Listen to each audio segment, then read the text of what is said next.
Hi friend, welcome back to my channel. আমি Ruby আর আমি আমার ব্লগটা এখন থেকে স্টার্ট করছি। এখন বাজে 12টা আর আজকে হচ্ছে 25 তারিখ। আমি আমার ব্লগটা স্টার্ট করছি। তা আজকে আমি সকালবেলায় উঠেছি, একটু বেলা হয়েছে কেন আমার খুব শরীর অসুস্থ। মানে অসুস্থ বলতে কি, আমি রক্তের টেস্ট করেছিলাম, আমার মানে সুগার অল্প অল্প সুগার ধরা পড়ে। তার জন্য আমার ওষুধ চলছে, ও ডাক্তার দেখিয়ে এসেছি কালকে, ওষুধ চলছে। ও আর আমি খুবই অসুস্থ। এই কদিন ধরে আমার হাজব্যান্ডই যা মানে যেটুকুন করার আমাকে হেল্প করছিল, মানে রান্নাবান্নার দিক থেকে। আর আজকে থেকে আমাকেই রান্না করতে হবে, কেন সে তো মানে বাইরের কাজকর্ম তারও আছে। আমার হাজব্যান্ডের কথা বলছি, সে বাইরের কাজটাও তো তাকে করতে হবে আমার হাজব্যান্ডকে। তার কাজ ফাজগুলো তার হচ্ছিল না এতদিন ধরে, আমাকে যেহেতু রান্নার দিক দিয়ে হেল্প করছিল বলে, যেহেতু আমার শরীর অসুস্থ। তা আজকে থেকে আমি সবই রান্নাবান্না করবো। আর আমার মেয়ে অনলাইনে অর্ডার করেছিল ওয়ালপেপার, এই যে দেখুন ওয়ালপেপারটা। আর এটা খুলবো আমি পরে, আমি খুলে যখন রান্নাঘরে লাগাবো তখন দেখতেই পাবেন। মানে এই ওয়ালপেপারটা লাগাবে আমার মেয়েই লাগিয়ে দেবে আর কি। মেয়ে বললো, মা তোমায় লাগাতে হবে না, তোমার শরীর অসুস্থ, আমি লাগিয়ে দেবো খুন। তো মেয়ে খুব সুন্দর করে ওয়ালপেপার লাগাতে জানে, তাও লাগাবে। ও আজকে ও তো মাধ্যমিক দেওয়া হয়ে গেছে, এখন তো ছুটিতেই আছে আমার মেয়ে। তাই যে আমার বিছনা টিছনা গুছাচ্ছে, আমার মেয়েও অনেক কাজ করে দেয় আমাকে, ঘরের কাজ আর কি। আমার মেয়ে অনেক হেল্প করে, আমার ছেলেও অনেক হেল্প করে, আমার ছেলেও দোকান টোকান যায়, অনেক কিছু এনে টেনে দেয়, অনেক হেল্প করে। কিন্তু এই আমার ছেলে একটু লেখাপড়াটা করতে বসে না, একদম একদম লেখাপড়া করতে বসে না। 6-এ উঠেছে, হ্যাঁ, কিন্তু একদম পড়াশোনা করে না। যা শিখেছিল সব মোটামুটি মানে মনে নেই আর। হ্যাঁ, আমি দেখুন প্রত্যেক দিন প্র্যাকটিস করলে তবে তো মনে থাকবে, প্রত্যেক দিন লেখাপড়া করলে তবে তো মাথায় থাকবে। কিচ্ছু পড়াশোনা করতে পারে না। কিন্তু আমার মেয়ে তার উল্টো, আমার মেয়ে ভীষণ পড়াশোনায় ভালো। আমি নিজে থেকে গর্ব করছি, কেন আমাকে বলতেই হয়নি ছোট থেকেই যে তুই পড়তে বস। ও নিজে থেকে পড়তে বসতো, যেটা পারতাম না জিজ্ঞেস করতো, মা এটা কী বলে দাও। আমি বলে দিতাম, আমার পড়াতাম, আমি যেভাবে বলতাম সেভাবেই শুনতো। কথার অবদ্ধ কোনো দিন হয়নি। কিন্তু আমার ছেলেও ভালো, ছেলে খাটুনতে প্রচুর খাটে, কেউ কাজ করে দেয়, ঘরের কাজ, দোকান বাজার বললে সব এনে দেয়। কিন্তু ওই পড়ার সময় তুমি পড়তে বসবে একটুকুনি আর পালিয়ে যাবে, খেলতে যাবে। এই জন্য আমি খুব রাগ করি, খুব চেঁচামেচি করি ঘরের মধ্যে। কি করব, আমার ছেলেকে বকাঝকা করি, ওটাকেই বলছি চেঁচামেচি করি। যাই হোক, আমি এখন রান্নাবান্না করব, সেটাও আপনাদের সঙ্গে শেয়ার করব। আর মেয়ে স্টিকার লাগাবে কখন জানি না, যখনই লাগাক সেটাও আপনাদের সঙ্গে আমি পরে শেয়ার করব। যদি আজকে হয় তো আজকে, আর যদি না হয় তাহলে তো আবার অন্য যখন ব্লগ দেবো, ব্লগ করব তখন আবার দেখাবো। তো যাই হোক, এই যে মেয়ে এখানে জানলার এখানটা পরিষ্কার করছে, দেখুন, এই দেখুন মেয়ে, হাই বল। এই যে মেয়ে জানলার ওখানটা পরিষ্কার করছে, বিছানা টিছনা ঝাড়বে। বলো, মা তোমাকে আজকে করতে হবে না এদিকটা, তাও আমি করছি, তুমি যতটা পারো ততটাই করো, কারণ আমার শরীর ভীষণ অসুস্থ। তা ডাক্তার খুব বলেছে, খুব মানে ধরাকাটের মধ্যে থাকতে আর কি। তা অনেক কিছুই খাওয়া আমার বন্ধ হয়ে গেছে, আর কি করব। তাহলে সুগার তো হলে তো অনেক কিছু খাওয়া টাওয়া বন্ধ হয়ে যায়। আমার অল্পই সুগার দেখা গেছে, তা হলেও আমার সব খাওয়া দাওয়া রেস্ট্রিকশানে থাকতে বলেছে ডাক্তার। তাও যাই হোক, আমি তো আবার আলু খেতে খুব ভালোবাসতাম আর কি। আর আমি আলু খেতেও পারছি না, অনেক সবজি মানে মানে শাক সবজি খেতে বলেছে ডাক্তারে। যাই হোক, আর টাইমে টাইমে খেতে বলেছে, আর কি করা যাবে। যাই হোক, আমি এমনি আজ একটু বেলাও হয়েছে ঘুম থেকে উঠতে। আমি অনেক ভেবেছিলাম অনেক সকাল থেকে আপনাদের ক্যামেরার সামনে আসবো, কিন্তু আমি আর আসতে পারিনি। তো যাই হোক, তা দেখুন আমি আমার কাজকর্মগুলো সারি, আপনারা আমার সাথে থাকুন, সেগুলি আপনাদের সঙ্গে আমি শেয়ার করব। যা কাজকর্ম করব, রান্নাবান্না করব, সেটাই আপনাদের সঙ্গে শেয়ার করব।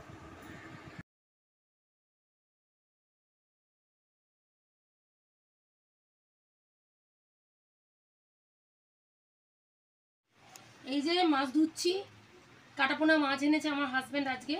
এই যে মাছটা বাছবো, তারপর রান্নাবান্না করব, সেটাও আপনাদের সঙ্গে আমি শেয়ার করব, ঠিক আছে।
আর বাকিটা কাটছি অল্প, কেন আমরা তো শাকে বেলা একবেলাই খাই, মানে দুপুরের দিকে, রাত্রে কোনো শাক ফাক খাই না।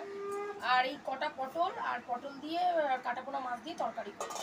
আমার মেয়ে বললো, মা তোমার তো সুগার, তুমি তো বেশি আলু খেতে পারবে না, বেশি আলু দেবে না, দুখানা আলু দাও। আর আমার মেয়েও বেশি আলু খায় না, আমার ছেলেও খায় না বেশি আলু, ওর বাবা খেলে যেটুকু খায়। আর এই পটলগুলো দিয়ে একটা আলু দিয়ে মাছের তরকারি করবো, তারপর সেটা আপনাদের সঙ্গে শেয়ার করবো। আনাজ খাচ্ছি।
মাছ দিচ্ছি, মাছ ভাজতে দিচ্ছি আর কি।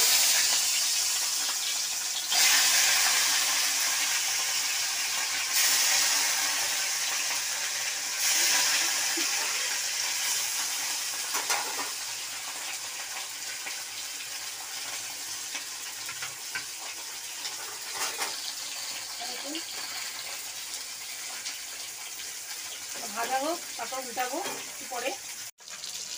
দেখুন মাছ উল্টালাম এক্ষুনি, তারপরে মাছগুলো এবারে তুলে নেবো। আর এই কটা মাছ আছে এগুলোকে ভাজতে হবে, তা একবার আমি ভেজেই আপনাদের দেখাবো পুরো মাছটা ভাজা হয়ে গেলে। আবার এই যে তরকারি করব, আলু পটল পেঁয়াজ সব কেটে রেখে দিয়েছি, তরকারি করব, লাস্টে শাকটা ভাজবো।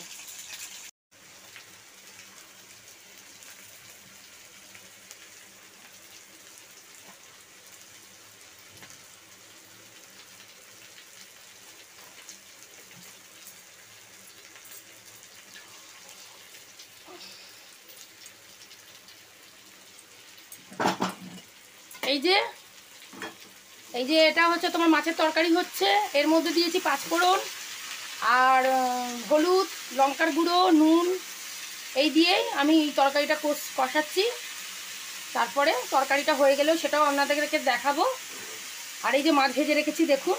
আর আমার জন্য করলা, এই যে সুগার যেদিন থেকে দেখা দিয়েছে সেদিন থেকে আমাকে রোজ করলা খেতে হচ্ছে, মানে করলা সেদ্ধ ভাতে খেতে হচ্ছে আর কি। আর তারপরে শাকটা ভাজবো, শাকটা এখনো ভাজা হয়নি, কাঁচাই আছে। আগে মাছের তরকারিটা ছেড়ে নিয়ে তারপর শাকটা ভাজবো। তারপর রান্না পুরো কমপ্লিট হয়ে গেলে সেটাও আপনাদের সঙ্গে শেয়ার করব। আর ভাতটা আমি মানে করেছি, ফ্যান গালাতে দিয়েছি, ফ্যান গালিয়ে রেখেছি নিচে, গালাতে দিয়েছি আর কি। তারপরে ভাতটা করে তারপরে দেখাবো, পুরো রান্নাটাই আপনাদেরকে দেখাবো। এই যে মাছের তরকারিটা বসিয়ে দিয়ে আপনাদের সঙ্গে আমি আবার কথা বলতে চলে এলাম। একটু মানে ঘরে এসে বসেছি, রান্নাঘর থেকে চলে এসেছি, বড় ঘরে এসে বসেছি। আর এই যে দেখুন, এত বলছি পড়াশোনা একদম করছে না জানেন, একটুও বসছে না পড়তে, বলছে বিকেলে বসবো, এখন বসবো না জানেন। আর ঠিক খেলার টাইম হবে পালিয়ে যাবে খেলতে, বিকেলবেলা খেলতে পালিয়ে যাবে, আর কি বলবো। আর তোমার আমাদের এখানে লঞ্চ ঘাট হচ্ছে আর কি, তৈরি হচ্ছে লঞ্চ ঘাট। সেটা আপনাদের সঙ্গে আমি সন্ধেবেলায় বা রাত্রে যখন যাব গঙ্গার ঘাটে, আমরা সবাই মিলেই যাই, আমার দুটো বাচ্চা, আমরা স্বামী স্ত্রী সব বসতে যাই গঙ্গার ঘাটে সিঁড়িতে। আমার একবারে বাড়ির কাছেই গঙ্গার ঘাট, মানে অনেকগুলো মানে ঘাটের নাম আছে। আমাদের একটা বড় ঘাট আছে, আমাদের যে আমরা এখানে কোয়ার্টারে থাকি, গভর্নমেন্ট কোয়ার্টারে, সেই কোয়ার্টার ঘাট বলি। আর একটা ছোটো ঘাট আছে, ছোটো ঘাটটাতেই লঞ্চ ঘাট হচ্ছে, সেটাই আমি দেখাবো, শেয়ার করব সব বন্ধুদেরকে, ঠিক আছে। আর কি বলবো, আর শরীরটা তো খুব খারাপ। আর আমি কাপড় কাচা হয়ে গেছে, খালি মাথাটাই ভিজাইনি, কেন রান্না করব, আবার ঘেমে যাব। আর এই তো কি গরম পড়েছে, আবার স্নান করতে যাব আমি রান্নাবান্না সেরে। আর ওর বাবাকে বলেছি, ওর বাবাই এলো, কাজকর্ম বাইরে সেরে এই এলো। তা ওর বাবা ওর মেয়েকে বলছে যে আমাকেও একটা ইউটিউব খুলে দেয়, আমিও ইউটিউব করবো। আজ করো, ভালো তো। হ্যাঁ, তারপরে আমার হাজব্যান্ড কিন্তু খুব ভালো রান্না করতে পারে, প্রচণ্ড ভালো রান্না করতে পারে।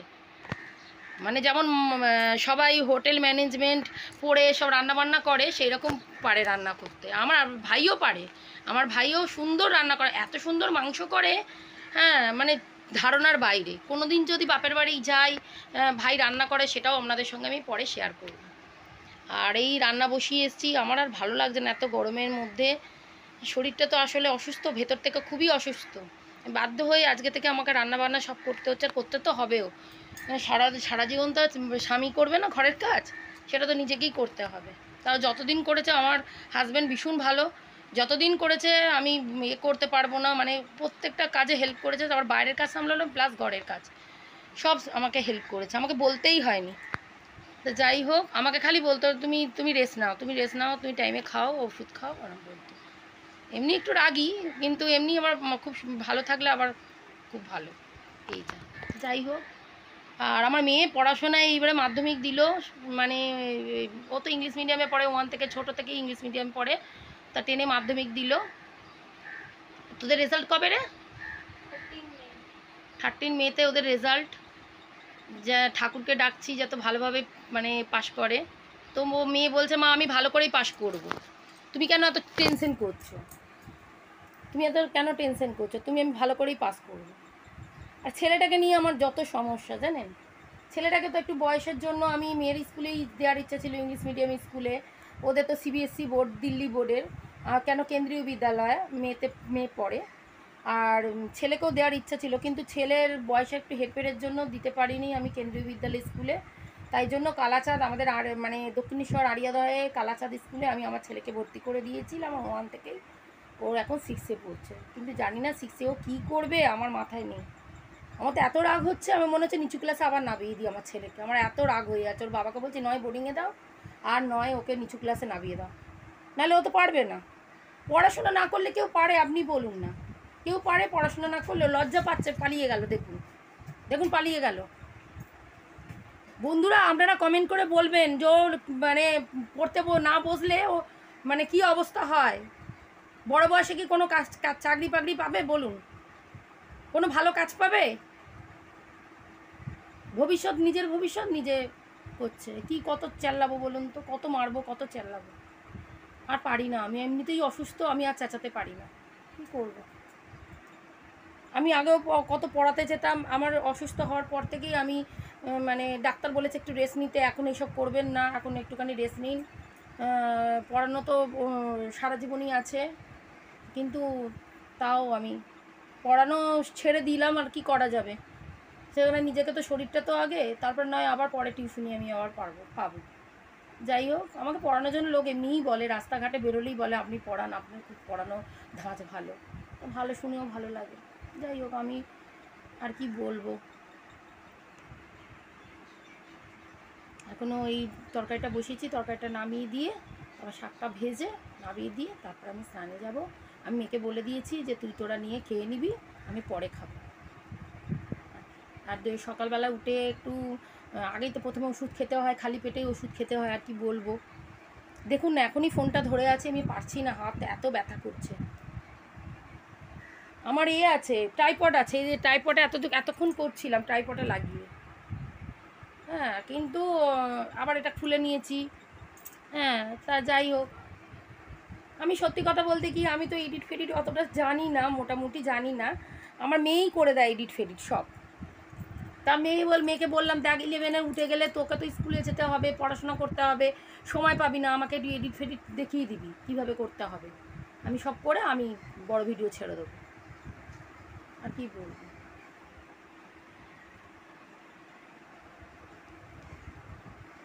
আর আমার ভাই ফ্ল্যাট কিনবে, ও ফ্ল্যাটে চলে যাবে, নিজের বাড়ি ছিল, নিজের বাড়ি বিক্রি করে দিয়েছে, কী কারণ অত আমি জিজ্ঞেসও করিনি। আর যাই হোক, তা ওর ফ্ল্যাটে যাবে মানে কদিন পরেই। বাপের বাড়িটা সামনেই ছিল, একটু দূরে হয়ে গেল আর কি। এই যে বেশি দূরে না যে একবারে বাসে করে যেতে হবে এরকম দূরে না, সামনাসামনি আছে, মানে এই যে যতটা সামনে থাকতো তার থেকে একটু দূরে, আর কি বলবো। ঠিক আছে। আর এবারে আমাদের হিমসাগর আম গাছ, যেটা আমি বলি যে আমার বাড়ির কাছেই একটা হিমসাগর আমের গাছ আর একটা তোমার ল্যাংড়া আমের গাছ আছে। তো এইবারে প্রত্যেক বছর এত আম হয়, এত আম হয়, মানে মানুষে দৌড়াদৌড়ি করে, মানে ঝড় উঠলে বা এমনি আম পড়লে সব হরিণটের মতো কুড়ায়। আর এবারে এই হিমসাগর আমের গাছটায় একটা আমও ধরেনি জানেন, কিন্তু ল্যাংড়া আমের গাছে মোটামুটি আম ধরেছে। যাই হোক, ভালোই হয়েছে। আমি তো অসুস্থ, আমি তো আর পারতেও পারতাম না, আর খেতে পারতাম না। যাই হোক, পাকা আম তো খাওয়া যাবেই না আমার, আর যদিও খাওয়া যায় বলেছে ডাক্তার, পরে কমে গেলে এক টুকরো খেতে পারো, তাও বেশি না। কোনো মিষ্টি জাতীয় জিনিস আমি খেতেই পারবো না, আমি এমনি মিষ্টি ভালোবাসি না, মানে চাটাই একটুখানি দুধ চাটা খেতে খুব ভালোবাসতাম, সেটাও আপনাদের হয়তো আগে বলেছি। হ্যাঁ, যাই হোক, কোনো ভিডিওতে, কিন্তু আমি এখন একদম চা খাওয়া বলতে গেলে আমার বন্ধই হয়ে গেছে। আমার আর ওই চিনি ছাড়া চা খেতে একদম ভালো লাগে না, কিন্তু বাধ্য হয়ে খাই, চাটাকেও ছাড়তে পারছি না, কী করবো। এগুলো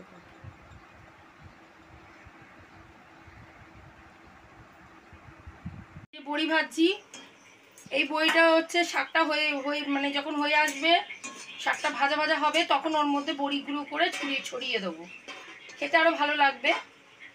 তার আগে আমি একটুখানি গ্যাসটাকে একটু আস্তে করে দিয়ে, লো ফ্লেমে করে দিয়ে, এর মধ্যে আবার একটু তেল দেবো, সর্ষের তেল।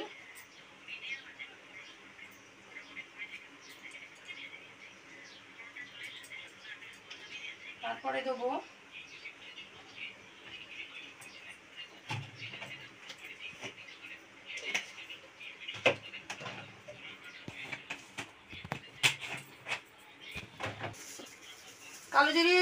কালো জিরে দেওয়ার কথা ছিল, কিন্তু কালো জিরেটা কোথায় রেখেছি এই মুহূর্তে খুঁজে পাচ্ছি না, এই পাঁচফোড়নই দিচ্ছি।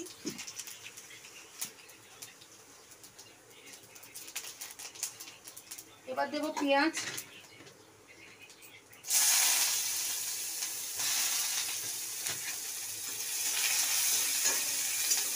পেঁয়াজটাকে ভেজে নিতে হবে ভালো করে, একটু ভাজা ভাজা হলেই তারপরে শাকটা দিয়ে দেবো। এই যে শাক, এই যে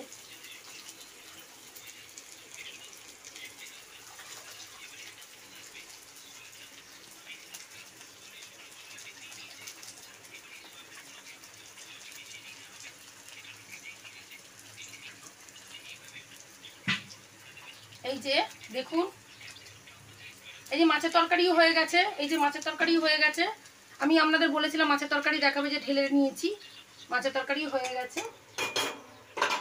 আর আপনাদের একটা জিনিস বলতে ভুলে গেছিলাম, জিরে গুঁড়ো দিয়েছিলাম, আর জিরে গুঁড়োটা বলতে ভুলে গেছিলাম, সেটা বলে দিলাম, মাছের তরকারিতে দিয়েছি। আর এবার শাকটা দিয়ে দেবো এর মধ্যে, কয়েকটা শাকের মধ্যে কাঁচা লঙ্কাও দেবো। এটা পাট শাক, আগেও বলেছি নিশ্চয়ই। এটা চচ্চড়িও খাওয়া যায়, আবার প্লাস ভাজাও খাওয়া যায়, যে যেরকম খেতে চাইলে খেতে পারে।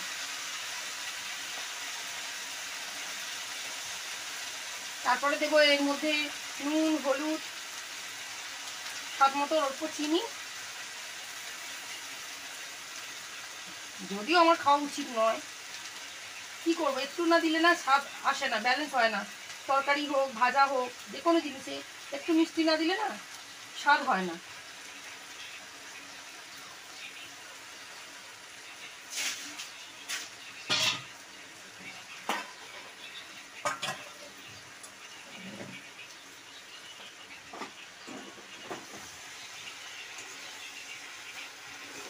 এই শাকটা হয়ে গেলেই আমাদের কমপ্লিট। আর আমাদের ঘরে তো আচার থাকেই, আম তেলও আছে, আম তেলও করেছি, মানে সব গাছের আমিই করেছি।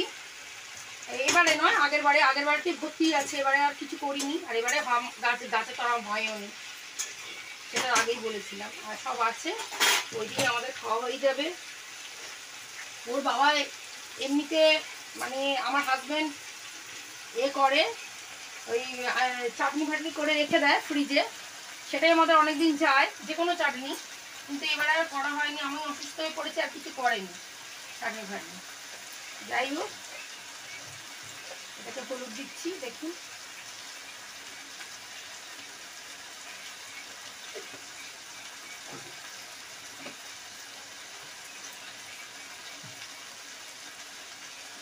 পরিমাণ মতো লবণ,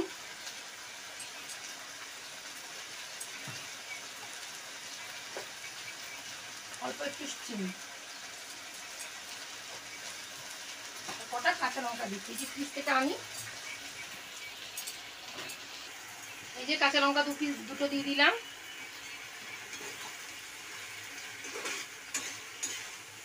এটাকে এবার ভালো করে ভাজতে হবে।